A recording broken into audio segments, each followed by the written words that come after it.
Hello everyone, कैसे हैं आप लोग। उम्मीद है आप सभी अच्छे से होंगे। मैं निज़ामुद्दीन अंसारी अपने यूट्यूब चैनल निज़ामुद्दीन एकेडमी में आप सभी का दिल से स्वागत करता हूं। आइए आज हम लोग देखते हैं जेएसएससी द्वारा जितने भी एग्ज़ाम कंडक्ट कराए गए हैं 2012 से अब तक, और उनमें पूछे गए सभी जीके जीएस क्वेश्चन का आंसर आज हम लोग व्याख्या सहित देखेंगे। और यह एग्ज़ाम जो है 29/8/2012 को एग्ज़ाम कंडक्ट कराया गया था, और इसमें जितने भी जीके जीएस क्वेश्चन हैं उन सभी को आज हम लोग देखेंगे। तो आइए बिना देर के स्टार्ट करते हैं हम लोग। मित्रों, यह एग्ज़ाम जो है राजकीय उच्च विद्यालय शिक्षक नियुक्ति परीक्षा 29/8/2012 को हुआ था, और जेएसएससी द्वारा ये एग्ज़ाम कंडक्ट कराया गया था। तो इसमें जो है क्वेश्चन नंबर 1 to 20 जो है हिंदी के क्वेश्चन आंसर थे, और 26 to 50 जो है इंग्लिश के क्वेश्चन थे। तो इन सभी को आप लोग जो है पीडीएफ में मैं शेयर कर दूंगा, उसे आप लोग देख लीजिएगा। 51 में जो है जीके जीएस के क्वेश्चन है। मैं 51 नंबर क्वेश्चन से मैं प्रारंभ करता हूं। तो आइए देखते हैं हम लोग। मित्रों, इसमें जो है कुछ करंट अफेयर्स के क्वेश्चन होंगे, तो उसे जो है आप लोग देख लीजिएगा।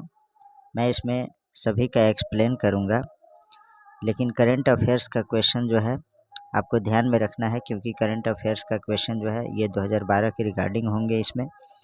तो उसको जो है बिल्कुल याद नहीं करना है एग्जैक्टली, और बाकी जो जीके जीएस के क्वेश्चन है उन सभी को आपको समझना है कि किन किन टॉपिक से क्वेश्चन पूछे गए थे। क्वेश्चन नंबर 51 है। 12 अप्रैल 2012 को 8.6 तथा 8.2 आयाम के दो शक्तिशाली भूकंप सुमात्रा के समुद्री तटों पर आघात किए। निम्न में से किस एशियाई देश में सुमात्रा स्थित है? तो इसका आंसर है इंडोनेशिया में। Option number A is correct. बाकी जो है मैं स्क्रॉल करते जा रहा हूँ, ये सभी करंट अफेयर्स के क्वेश्चन है, आप लोग इसे पढ़ लीजिएगा, और ऐसे मैं पीडीएफ आपको टेलीग्राम में शेयर कर दूंगा। ये करंट अफेयर्स के क्वेश्चन है। नेक्स्ट देखते हैं, देखते जाइए आप लोग। अब हम लोग देखते हैं यहाँ से 58 नंबर क्वेश्चन जो है आपका। 58 नंबर क्वेश्चन है, भारत किस पक्षी फ्लू से सुरक्षित है? तो इसका जो आंसर है H5N1। Option number A is correct. Bird flu रोग का मुख्य विषाणु जो है H5N1 है। बर्ड फ्लू रोग पहली बार 1918 ईस्वी में प्रकाश में आया। यह रोग प्रायः मुर्गियों तथा प्रवासी पक्षियों के माध्यम से प्रसारित होता है। अब भारत इससे सुरक्षित है। ये जो है 2012 के अकॉर्डिंग है क्वेश्चन ये भी। नेक्स्ट देखते हैं अब हम लोग। निम्न में से कौन सी राज्य सरकार ने पंच परमेश्वर परियोजना की शुरुआत की? तो इसका आंसर है Madhya Pradesh. Option number A is correct. Panch Parmeshwar परियोजना की शुरुआत मध्य प्रदेश में की गई है। यह ग्रामीण विकास की दिशा तय करने के लिए की गई है। नेक्स्ट देखते हैं 60 नंबर क्वेश्चन। निम्न में से कौन से राष्ट्र ने नालंदा अंतर्राष्ट्रीय विश्वविद्यालय को 10 लाख अमेरिकी डॉलर का अनुदान दिया? तो 60 का आंसर है चीन ने। Option number A is correct. 61 number question देखते हैं। अग्निशामक में कौन सी गैस का प्रयोग होता है? तो इसका जो आंसर है वह आपका कार्बन डाइऑक्साइड गैस का प्रयोग किया जाता है अग्निशामक में। नेक्स्ट देखते हैं क्वेश्चन नंबर 62। 62 नंबर क्वेश्चन है, जल का विसंक्रमित करने हेतु निम्न में से किसका प्रयोग व्यापक रूप से किया जाता है? तो ब्लीचिंग पाउडर का प्रयोग किया जाता है। Option number A is correct. और ब्लीचिंग पाउडर को जो है विरंजक चूर्ण भी कहते हैं, और इसका सूत्र क्या होता है? CaOCl2, याद रखिएगा। और इसके बारे में देखते हैं हम लोग। क्लोरीन गैस चूने के साथ प्रतिक्रिया कर ब्लीचिंग पाउडर का निर्माण करती है। ब्लीचिंग पाउडर एक हल्के पीले रंग का चूर्ण है जिसमें से क्लोरीन की गंध आती है। इसका उपयोग पेयजल के रोगाणुओं को नष्ट करने के लिए इसका उपयोग किया जाता है, यानी ब्लीचिंग पाउडर का। नेक्स्ट है 63 नंबर क्वेश्चन। न्यूटन की गति का पहला नियम अवधारणा देती है। तो किसका अवधारणा देती है? तो इसका आंसर है जड़त्व की। Option number D is correct. Newton की गति के पहले नियम के अनुसार वस्तुओं की प्रारंभिक अवस्था, विराम या गति की अवस्था में स्वतः परिवर्तन नहीं होने की प्रवृत्ति को जड़त्व कहते हैं। इसलिए न्यूटन के प्रथम नियम को जड़त्व का नियम भी कहा जाता है। नेक्स्ट देखते हैं 64 नंबर क्वेश्चन। निम्न में से कौन सा विटामिन स्वस्थ आँखों के लिए सहायता देती है? तो इसका जो सही आंसर है 64 का वो है आपका ऑप्शन नंबर सी सही है, विटामिन ए। थोड़ा इसमें जो है बुक में ही क्लियर नहीं आया है, तो आप लोग इसे गौर से देख लीजिएगा। विटामिन ए, जिसको रेटिनॉल कहते हैं, का मुख्य कार्य वृद्धि, आँखों की निरोगता, त्वचा और श्लेष्मिक झिल्ली की कोशिकाओं की क्रियाओं के लिए आवश्यक है। इसकी कमी से वृद्धि रुकना, रतौंधी और जीरोप्थेल्मिया संक्रमणों की प्रभाविता, त्वचा और झिल्लियों में परिवर्तन का आना, दोषपूर्ण दांत तथा बीमारियों आदि इसके मुख्य स्रोत जो हैं मछली का तेल, यकृत, गुर्दा, फल, टमाटर, गाजर, मक्खन, अंडे की जर्दी इत्यादि हैं। नेक्स्ट है 65 नंबर क्वेश्चन, देखते हैं हम लोग। निम्न में से किसका उच्च मात्रा में अंतर्ग्रहण हृदय रोगों का मुख्य कारण है? तो 65 का जो सही आंसर है वह है आपका कोलेस्ट्रॉल का, option number A is correct for this question. Next है 66, जमैका का मुख्य निर्यात है? तो इसका आंसर है जमैका का मुख्य निर्यात जो है वो है आपका जमैका का मुख्य निर्यात कहवा, option number A is correct. 67 number question है, तांबा के देश के रूप में किसे जाना जाता है? तो 67 का जो सही आंसर है वह आपका ऑप्शन नंबर सी, यानी जाम्बिया को जो है तांबा के देश के रूप में जाना जाता है। जाम्बिया विश्व का चौथा बड़ा तांबा उत्पादक देश था, लेकिन अब इसका उत्पादन घटकर सालाना 259,000 मीट्रिक टन रह गया। यहाँ के प्रमुख उत्पादक क्षेत्रों में फलूफ, मोफिल, आरा अग्रणी है। नेक्स्ट देखते हैं हम लोग क्वेश्चन नंबर 68, कौन सी भाषा दाएं से बाएं ओर लिखी जाती है? तो 68 का जो आंसर है वह है आपका नीदरलैंड की हिब्रू भाषा जो है हिब्रू, ये जो है दाएं से बाएं की ओर लिखी जाती है। उर्दू, अरबी, फारसी ये भी जो है दाएं से बाएं की ओर लिखी जाती है, इसे याद रखिएगा। नेक्स्ट देखते हैं, येन मुद्रा है। 69 नंबर क्वेश्चन है, येन मुद्रा है तो किस देश की है? तो यह जो है जापान की मुद्रा है। और इटली की मुद्रा कौन सी है? इंडोनेशिया की मुद्रा कौन सी है? नीदरलैंड की मुद्रा कौन सी है? इसका जवाब आप लोग जो है कमेंट बॉक्स में लिखिएगा। 70 नंबर क्वेश्चन देखते हैं, संसार में सोना का बृहत्तम उत्पादक है तो कौन सा देश है? तो इसका आंसर है दक्षिण Africa, option number D is correct. संसार में सोना का बृहत्तम उत्पादक जो है साउथ अफ्रीका है, option number D is correct. दक्षिण अफ्रीका सोने का प्रमुख उत्पादक देश है। इसके प्रमुख उत्पादक क्षेत्र हैं Transvaal, Witwatersrand, Orange Free State, Welkom, Ventersburg, Klerksdorp आदि। नेक्स्ट देखते हैं क्वेश्चन नंबर 71, ओल्गा नदी बहती है तो ओल्गा नदी कहाँ बहती है? काला सागर में, option number D is correct. Europe की सबसे लंबी नदी ओल्गा है, जिसे डॉन नदी में मिला दिया गया है, जिस कारण काला सागर से होकर समुद्री जहाज महाद्वीप के भीतरी भागों में जाने लगे। कैस्पियन सागर में वोल्गा और यूराल नदियां गिरती है, option number D is correct for this question. 72 number question देखते हैं, भूभाग के हिसाब से दूसरा बृहत्तम देश कौन सा है? यानी क्षेत्रफल की दृष्टि से दूसरा सबसे बड़ा देश कौन है? तो इसका जो सही आंसर है वह है आपका Canada, option number D is correct. रूस के बाद संसार का दूसरा सबसे बड़ा देश जो है क्षेत्रफल की दृष्टि से कनाडा है। इसका क्षेत्रफल 9,970,610 वर्ग किलोमीटर इसका जो है क्षेत्रफल है। यह पूर्व के अटलांटिक महासागर से लेकर पश्चिम में प्रशांत महासागर तक फैला है। इसके उत्तर में आर्कटिक सागर तथा दक्षिण में संयुक्त राज्य अमेरिका है। नेक्स्ट है 73 नंबर क्वेश्चन, जापानी उनके देश को पुकारते हैं तो किस नाम से पुकारते हैं? तो इसका आंसर है Nippon, option number D is correct. Japan शब्द निहोन या निप्पोन शब्द का बिगड़ा हुआ रूप है, जिसका अर्थ निकलते सूरज का देश होता है। जापानी लोग अपने देश को निप्पन नाम से पुकारते हैं। इसे सुकुमार फूलों का देश और पूर्व का ग्रेट ब्रिटेन भी कहा जाता है। इसमें लगभग 3,900 द्वीप हैं, जिसमें केवल 4 बड़े आकार के द्वीप हैं, होन्शु, होक्काइडो, क्यूशु और शिकोकू। नेक्स्ट क्वेश्चन देखते हैं हम लोग, ऑस्ट्रेलिया की राजधानी है तो ऑस्ट्रेलिया की राजधानी जो है कैनबेरा है, option number C is correct. Brisbane, Australia के ब्रिस्बेन में कोयले का भंडार है। यह ऑस्ट्रेलिया के बड़े बंदरगाह नगर में से एक है। एडिलेड जो है ऑस्ट्रेलिया में गेहूं की खेती मरे डार्लिंग नदियों के बेसिन तथा एडिलेड के आसपास की जाती है। अधिकतर गेहूं एडिलेड के बंदरगाह से निर्यात किया जाता है। कैनबरा ऑस्ट्रेलिया की राजधानी कैनबरा है। सिडनी जो है ऑस्ट्रेलिया के सबसे बड़े नगर सिडनी की जनसंख्या जो है 3.7 मिलियन है।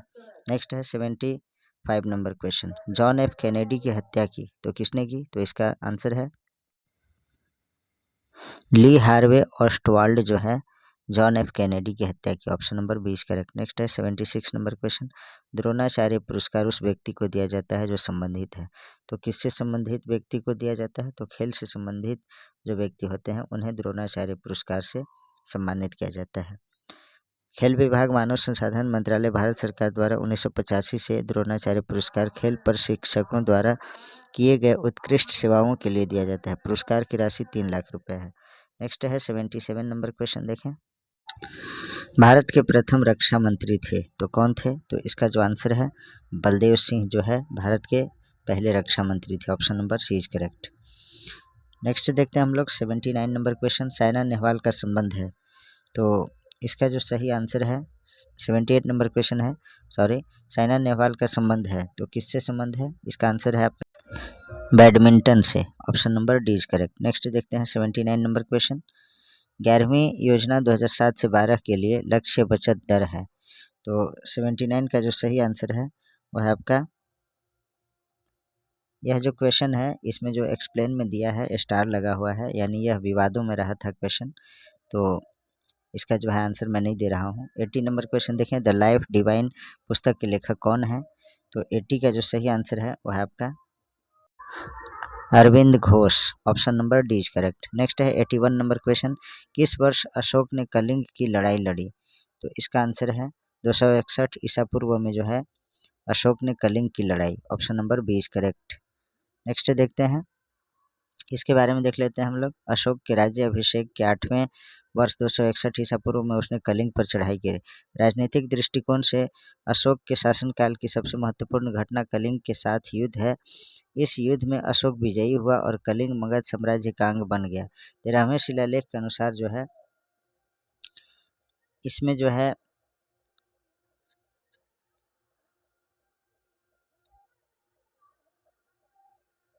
1,50,000 लोग बंदी हुए और 1 लाख लोग मारे गए। संग्राम की भीषणता और अवर्णनीय कष्ट से अशोक के हृदय पर बड़ा प्रभाव पड़ा। उसने साम्राज्य विस्तार की नीति का सदा के लिए परित्याग कर दिया और भविष्य में युद्ध नहीं करने का उसने निश्चय कर लिया। अतः भेरी घोष के स्थान पर धम्म घोष की स्थापना की। नेक्स्ट देखते हैं 82 नंबर क्वेश्चन। अखिल भारतीय मुस्लिम लीग की प्रतिष्ठा किस वर्ष हुई? तो इसका आंसर है 1906 ईस्वी में। Option number C is correct. Bengal विभाजन की घोषणा के बाद एच आगा खां के नेतृत्व में मुसलमानों का एक प्रतिनिधिमंडल वायसराय लॉर्ड मिंटो से 1 अक्टूबर 1906 को शिमला में मिला। इस प्रतिनिधिमंडल ने वायसराय से अनुरोध किया कि प्रांतीय, केंद्रीय और स्थानीय निर्वाचन हेतु मुसलमानों के लिए पृथक सांप्रदायिक निर्वाचन व्यवस्था की जाए। इस शिष्टमंडल भेजने के पीछे अंग्रेज उच्च अधिकारियों का हाथ था। उसके बाद देखते हैं हम लोग, जिसके फलस्वरूप जो है मुस्लिम नेताओं ने ढाका के नवाब सलीमुल्लाह के नेतृत्व में 30 दिसंबर 1906 ईस्वी को ढाका में मुस्लिम लीग की स्थापना की। 84 नंबर क्वेश्चन देखते हैं हम लोग। 83 नंबर क्वेश्चन देखते हैं। तुर्कों द्वारा भारत में किन संगीत वाद्यों का प्रचलन हुआ? तो इसका आंसर है रब्बाब तथा sarangi. Option number A is correct. Next है 84 नंबर क्वेश्चन देखें। भक्ति संतों में निम्न में से कौन सर्वाधिक उत्कृष्ट थे? तो इसका आंसर है Kabir. Option number C is correct. Kabir Sikandar Lodi के समकालीन थे। उन्होंने हिंदू और मुसलमानों को निकट लाने का प्रयत्न किया। कबीर ने भक्ति को ही मोक्ष प्राप्ति का मार्ग बताया। उनके दोहों का संकलन बीजक में संग्रहित है, जिसका संकलन भोगदास ने किया है। उनकी मृत्यु मगहर वर्तमान उत्तर प्रदेश कबीर नगर में हुई। नेक्स्ट है 85 नंबर क्वेश्चन देखें हम लोग। भारत रत्न सर्वप्रथम पाने वाले कौन थे? तो इसका जो आंसर है अकॉर्डिंग टू ऑप्शन जो है डॉक्टर राधा कृष्णन को जो है सबसे पहले भारत रत्न से सम्मानित किया गया था। और यह कब, तो 1954 ईस्वी में। और तीसरा में जो है डॉक्टर चंद्रशेखर वेंकटरमन को किया गया, यानी सीवी रमन जी नहीं कहते हैं। और नेल्सन आर मंडेला को 1990 में 23वां, और वी कृष्णमूर्ति को जो है भारत रत्न नहीं मिला है। नेक्स्ट देखते हैं 86 नंबर क्वेश्चन, माइका खान कहाँ पाया जाता है, तो इसका आंसर है कोडरमा में, और कोडरमा आपका झारखंड में ही है। और बाकी सभी आपका जमशेदपुर, धनबाद, बोकारो ये सभी झारखंड में ही है, लेकिन माइका यानी माइका को हिंदी में क्या बोलते हैं, आप लोग इसको कमेंट बॉक्स में लिखिएगा। तो मैं बता दूं, माइका को जो है अभ्रक कहा जाता है। तो यह कोडरमा में पाया जाता है। झारखंड में उच्च कोटि का माइको वाइट अभ्रक यानी माइका पाया जाता है, जिसकी मांग पूरे विश्व में है। कोडरमा, गिरिडीह तथा हजारीबाग अभ्रक के विश्व विख्यात व्यापारिक केंद्र है। रूबी श्रेणी के अभ्रक का उत्पादन कोडरमा तथा गिरिडीह जिले में होता है। यहाँ से जो है झारखंड जीके के क्वेश्चन है, झारखंड जीके के क्वेश्चन। नेक्स्ट है 87 नंबर क्वेश्चन, बेतला राष्ट्रीय उद्यान मुख्यतः स्थित है, तो किस जिले में है, तो यह जो है लातेहार जिले में स्थित है। Option number A is correct. Betla राष्ट्रीय उद्यान की स्थापना 1986 ईस्वी को झारखंड के लातेहार जिला में की गई थी।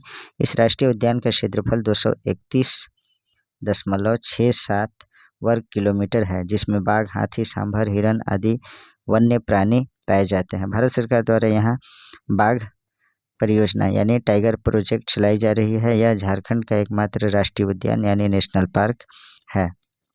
नेक्स्ट देखते हैं क्वेश्चन नंबर 88, संथाली, मुंडारी, हो तथा खड़िया मुंडा भाषा परिवार के हैं।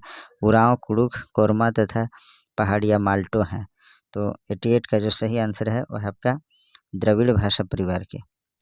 तो देखिए इसमें संथाली, मुंडारी, हो तथा खड़िया मुंडा भाषा परिवार के हैं, लेकिन कुड़ुख जो जिसे उरांव कहते हैं, कोरमा तथा पहाड़िया माल्टो ये क्या है, तो ये जो है द्रविड़ भाषा परिवार के हैं। नेक्स्ट देखते हैं क्वेश्चन नंबर 89, कितने राज्य झारखंड की सीमा में है, तो इसका जो आंसर है 5 राज्य। कौन कौन है झारखंड की सीमा में 5 राज्य हैं, वो उत्तर प्रदेश, उत्तर में जो है बिहार है, दक्षिण में उड़ीसा, पूर्व में पश्चिम बंगाल, पश्चिम में छत्तीसगढ़ तथा उत्तर प्रदेश स्पर्श करती है। नेक्स्ट है 90 नंबर क्वेश्चन देखते हैं, तोपचांची अभयारण्य स्थित है, तो कहाँ स्थित है, धनबाद जिले में। Option number A is correct. Topchanchi अभयारण्य की स्थापना जो है 1978 ईस्वी को झारखंड के धनबाद में की गई थी। यह 8.75 वर्ग किलोमीटर में फैला है। इस अभयारण्य में तेंदुआ, वाइल्ड बोअर्स आदि हैं। इस अभयारण्य के मध्य में एक खूबसूरत झील हरी पहाड़ी बना है। नेक्स्ट है 91 नंबर क्वेश्चन देखें, झारखंड में कौन सा अरण्य यानी अरण्य मतलब होता है जंगल प्रभाग का बृहत्तम संरक्षित अरण्य क्षेत्र है, तो इसमें जो है ये भी स्टार लगा है, तो मैं इसका एक्सप्लेन देखता हूँ। संरक्षित वन जलवायु की दृष्टि से महत्वपूर्ण होते हैं। इनमें न तो लकड़ियाँ काटी जाती है और न ही पशु चराए जाते हैं, क्योंकि इन जंगलों को पूर्णतः सरकारी संपत्ति मानी जाती है। इसके अंतर्गत ही झारखंड में कई राष्ट्रीय उद्यान विकसित किए गए हैं। सबसे बड़ा वन क्षेत्र पोराहाट और कोल्हान संरक्षित वन क्षेत्र है। राजमहल क्षेत्र और पलामू के जंगल भी संरक्षित वनों के अंतर्गत आते हैं। नेक्स्ट है 92 नंबर क्वेश्चन देखते हैं हम लोग, निम्न में से किस क्षेत्र में काली मिट्टी पाई जाती है, तो इसका जो आंसर है वह है आपका हजारीबाग में। Option number B is correct. काली मिट्टी का विकास मुख्य रूप से राजमहल ट्रैप के क्षेत्र में हुआ है। इस मिट्टी का निर्माण बैसाल्टिक चट्टानों के ऋतु क्षरण के परिणाम स्वरूप हुआ है। इस मिट्टी में लोहा, चूना, मैग्नीशियम तथा एल्यूमिनियम की अधिकता पाई जाती है, जबकि इसमें नाइट्रोजन, जैविक पदार्थों तथा फास्फोरस अम्ल की कमी पाई जाती है। इस मिट्टी पर धान, चना आदि की अच्छी फसल होती है। 93 नंबर क्वेश्चन देखते हैं हम लोग, सन 1914 ईस्वी में कौन सा आंदोलन हुआ, तो इसका जो आंसर है वो है आपका टाना भगत आंदोलन। टाना भगत आंदोलन जो है यह जो है 21 अप्रैल 1914 ईस्वी में शुरू हुई। यह आंदोलन जतरा भगत के नेतृत्व में एक धार्मिक पंथ के रूप में शुरू हुई, जिसने एक केशवरवाद, मांस, मदिरा एवं आदिवासी नृत्य पर पाबंदी और झूम खेती की वापसी की वकालत की। इस आंदोलन के मुख्य क्षेत्र घाघरा, बिशुनपुर, चैनपुर, रायडीह, सिसई, कुड्डू, मांडर आदि थे। मित्रों, इसमें जो है थोड़ा सा मैनेज कीजिएगा, क्योंकि बुक में ही इस तरह का दिया है और अच्छा दिख नहीं रहा है, तो प्रिंट ही ऐसा है और सिर्फ इसी सेट में है, इस तरह का है, तो आप लोग मैनेज कर लीजिएगा, आप लोग गौर से इसको सुन लीजिएगा। 94 नंबर क्वेश्चन देखते हैं, निम्न में से कौन सा विद्रोह सिद्धू तथा कान्हू से संबंधित है? तो यह जो है संथाल विद्रोह है, यानी संथाल क्रांति भी इसको बोलते हैं, जो 1855 में हुआ था। 19वीं सदी के जनजातीय विद्रोहों में संथालों का विद्रोह 1855 से 56 सबसे ज़बरदस्त था। इसे संथाल हुल भी कहा जाता है। इस विद्रोह का नेतृत्व 4 मुर्मू बंधुओं द्वारा किया गया, जिनका नाम था सिद्धू कान्हू चांद भैरव, और इनके 2 बहनें थी फूलो और झानो। इन लोग सभी मिल करके भाई बहन जो है इस संथाल विद्रोह को जो है कामयाब किए थे। नेक्स्ट है 95 नंबर क्वेश्चन देखते हैं, झारखंड का सबसे पश्चिमी जिला कौन सा है? तो इसका जो सही आंसर है, इसका आंसर है गढ़वा जिला। झारखंड का सबसे पश्चिमी जिला जो है गढ़वा जिला है। और गढ़वा जिला जो है ये आपका किन तीन राज्यों को सीमा को साझा करता है? इसका आप लोग कमेंट बॉक्स में आंसर ज़रूर लिखिएगा, क्योंकि ये सभी मैं प्रैक्टिस सेट कराया हूँ और कंटेंट भी पढ़ाया हूँ, उन सभी में इसका जो है मैंने बताया है। तो आप लोग इसका कमेंट बॉक्स में आंसर लिखिएगा। गढ़वा जिला जो है किन 3 राज्यों को बॉर्डर साझा करता है? नेक्स्ट है 96 नंबर क्वेश्चन, झूमर, पाइका, नटुआ तथा अग्नि सभी प्रकार हैं, तो ये क्या है? तो इसका जो आंसर है वह आपका नृत्य के प्रकार हैं। Option number C is correct. Jhumar, Paika, नटुआ और अग्नि नृत्यों के प्रकार हैं। करिया झूमर नृत्य यह एक स्त्री प्रधान नृत्य है। इसमें स्त्रियां एक दूसरे के हाथों में हाथ डालकर घूम घूम कर नाचती गाती है। पाइका यह एक ओजपूर्ण नृत्य है। इसमें नर्तक जो हैं सैनिक वेश धारण कर नृत्य करते हैं। नटुआ नृत्य यह एक पुरुष प्रधान नृत्य है। इसमें पुरुष स्त्री वेश धारण कर नृत्य करता है। अग्नि नृत्य के बारे में देखते हैं हम लोग। यह एक धार्मिक नृत्य है। यह मांडा या विपु पूजा के अवसर पर किया जाता है। इसमें शील पूजा की जाती है। नेक्स्ट है 97 नंबर क्वेश्चन, निम्न में कौन जिला से कर्क रेखा गुजरती है? तो जो अकॉर्डिंग टू ऑप्शन है इसमें जो है रांची, और रांची जो है कैपिटल सिटी है, और रांची से बीचों बीच होकर के जो है कर्क रेखा गुजरती है। कर्क रेखा झारखंड के बीच से होकर गुजरती है। यह नेतरहाट, किस्को, लोहरदगा और माझी, रांची, गोला, रामगढ़, मुरहुल, सूदी, गोपालपुर, पोखन्ना, गोसाईडीह, झालबरदा, पालकुदरी से होकर गुजरती है। नेक्स्ट है 97 के बाद 98 नंबर क्वेश्चन देखते हैं, झारखंड में सबसे ऊंचा जलप्रपात क्या है? तो इसका आंसर है लोध जलप्रपात। यह जो है झारखंड में सबसे ऊंचा जलप्रपात है। यह लातेहार जिला के महुआ डांड से 15 किलोमीटर की दूरी पर स्थित है। इसकी ऊंचाई 450 फीट है। इसे लोधा घाघ के नाम से भी जाना जाता है। बूढ़ा घाघ नदी पर स्थित यह प्रपात खाड़खंड का सबसे ऊंचा जलप्रपात है। सॉरी, झारखंड का। इसमें जो है प्रिंट मिस कर दिया है और मैंने उसको रिपीट कर दिया, सॉरी। नेक्स्ट है 99 नंबर क्वेश्चन देखते हैं, कोणार्क कुंड प्रोजेक्ट किस जिले में स्थित है? तो इसका जो आंसर है वह है आपका, तो इसका आंसर है गिरिडीह। कोणार्क कुंड प्रोजेक्ट जो है गिरिडीह जिले में स्थित है। Option number D is correct. Next है 100 नंबर क्वेश्चन, जो इस सेट का जो है लास्ट क्वेश्चन है, बिरसा मुंडा की जन्म जयंती कौन सी है? तो बिरसा मुंडा की जन्म जयंती जो है 15 नवंबर है, और 15 नवंबर को ही झारखंड अलग निर्माण किया गया है। बिरसा मुंडा का जन्म 15 नवंबर 1875 को वर्तमान खूंटी जिला अंतर्गत हुआ था। उस समय जो है रांची जिला के अंतर्गत खूंटी आता था। तमाड़ के उलीहातू गांव में हुआ था। इन्होंने उलगुलान यानी महान हलचल विद्रोह का नेतृत्व किया था। और बिरसा मुंडा को बिरसा भगवान, धरती आबा के नाम से भी जाना जाता है। इसे आप लोग याद रखिएगा। तो मित्रों, प्रीवियस ईयर क्वेश्चन का जो ये सेट है आज यहीं कंप्लीट होता है। Please like, comment, share and subscribe our YouTube channel Nizamuddin Academy. Thanks for watching.